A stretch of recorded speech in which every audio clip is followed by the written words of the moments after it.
Hey guys, welcome back to the AR YouTube channel. और कब, क्यों, कैसे एक ऐसे प्लेन को बनाया गया जिसने दुनिया का सबसे बड़ा कार्गो प्लेन होने का खिताब अपने नाम दर्ज कर लिया। इस प्लेन ने 40 सालों तक आसमान में राज किया और फिर एक दिन दम तोड़ दिया। एंटोनोव AN-225 दुनिया का एक लौता प्लेन बस एक पल में खत्म हो गया। आज अगर एंटोनोव कहीं जिंदा है तो वो सिर्फ इन तस्वीरों में और हमारी यादों में। आइए जानते हैं इस वीडियो में कि कैसे बना और बर्बाद हुआ एंटोनोव AN-225। ये दौर था 1970 की, जब यूएस और सोवियत यूनियन के बीच स्पेस रेस चल रहा था। 1977 में अमेरिका ने शटल कैरियर एयरक्राफ्ट बना के तैयार कर दिया ताकि वो अपने स्पेस शटल को रॉकेट के पार्ट्स को लॉन्चिंग एरिया तक पहुंचा सके। ये प्लेन था बोइंग 747 का। नासा ने बोइंग 747 के प्लेन को कुछ इस तरह से मॉडिफाई किया कि वो स्पेस शटल को भी ट्रांसपोर्ट कर सके। अब यहाँ पर सोवियत यूनियन के पास ऐसा कोई भी प्लेन नहीं था जो ऐसे कामों को अंजाम दे सके। फिर 29 अप्रैल 1981 में उन्होंने इंट्रोड्यूस किया एटलांट को। इसका डिजाइन देखने में थोड़ा अजीब था। एक बड़े से फ्यूजलेज को प्लेन के मेन बॉडी से अटैच किया गया था। इस प्लेन का एक ही मकसद था, रॉकेट्स और स्पेस व्हीकल्स को ट्रांसपोर्ट करना। पर इसके इस अजीब डिजाइन के कारण मेंटेनेंस खर्च बहुत अधिक हो चुका था और सिर्फ 4 कमजोर इंजन होने के कारण इसकी लिफ्टिंग कैपेसिटी भी बहुत कम थी। दौर तेजी से बदल रहा था, इसीलिए सोवियत यूनियन ने इस प्लेन को रिटायर करके इससे भी एक विशाल प्लेन के निर्माण में लग गए। उन दिनों एंटोनोव 124 काफी पॉपुलर हो चुका था। ये प्लेन भी अपने जमाने का सबसे बड़े कार्गो प्लेन्स के श्रेणी में आता था। एंटोनोव मैन्युफैक्चरिंग टीम ने ये सोचा कि क्यों ना हम इस प्लेन के आकार को बड़ा कर दे और पावरफुल इंजन्स इंस्टॉल कर दे। 4 इंजन के जगह 6 इंजन इंस्टॉल कर दे। प्लेन को शुरू से डिजाइन करने का टाइम थोड़ा सा बच गया। उन्होंने AN-24 के विंग्स को थोड़ा सा फैला दिया, फ्यूजलेज को और भी बड़ा कर दिया, व्हील्स की संख्या बढ़ाकर 32 कर दिया गया। इसी तरह बहुत सारे चेंजेस इस प्लेन के साथ किया गया। इवन सामान को आराम से प्लेन के अंदर डाला जा सके।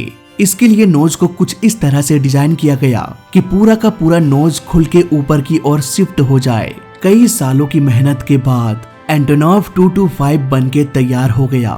21 दिसंबर 1988 को फर्स्ट फ्लाइट टेस्ट भी कर लिया गया। 290 फीट चौड़े, 295 फीट लंबे और करीब 60 फीट ऊंचे विशाल प्लेन को हवा में उड़ते हुए देखना अपने आप में एक रोमांचित कर देने वाला दृश्य था।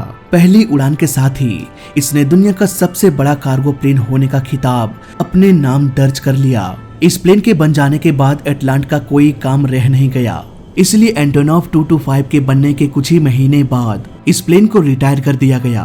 करीब 2 सालों तक एंटोनोव ने अपने मेन काम पर ही फोकस किया, रॉकेट्स को, बूस्टर्स को उसके डेस्टिनेशन तक पहुंचाना। फिर 1990 के बाद सोवियत यूनियन कई हिस्सों में बट गया, जिसमें से एक था यूक्रेन। एंटोनोव 225 भी यूक्रेन का हो गया। अब यहाँ पर सोवियत यूनियन के बिखरने के बाद स्पेस प्रोग्राम उतने हो नहीं रहे थे, खासकर यूक्रेन में। इसलिए AN-225 की जरूरत किसी को भी नहीं थी। ये प्लेन बस एक विशाल डब्बे के समान पड़ा हुआ था। इसके बाद इस प्लेन को मॉडिफाई करके नॉर्मल कामों में भी यूज किया जाने लगा। जैसे कि 150 टन के जनरेटर को अगर एक जगह से दूसरी जगह ले जाना है तो कौन करेगा? वेल, एंटोनोव करेगा। चाहे भारी भरकम जनरेटर हो, ट्रांसफार्मर हो, ट्रेन हो, इसने सब कुछ ट्रांसपोर्ट करना शुरू कर दिया। सिर्फ यूक्रेन में ही नहीं बल्कि बहुत सारे कंट्रीज में ये सामान ट्रांसपोर्ट करने लगा। 23 मई 2001 को AN-225 को कमर्शियली फ्लाई करने का लाइसेंस भी मिल गया। साल 2016 में भारत के राजीव गांधी इंटरनेशनल एयरपोर्ट हैदराबाद में भी इस प्लेन ने टेक ऑफ और लैंडिंग किया था। समय के साथ साथ इस प्लेन को काफी अपडेट किया गया, जिससे इसकी लिफ्टिंग कैपेसिटी बढ़ती गई और ये प्लेन नए नए रिकॉर्ड्स बनाता रहा। प्लेन का इम्पिटी वेट 2,85,000 किलोग्राम है और इसमें 3 लाख केजी से भी अधिक फ्यूल भरा जा सकता है।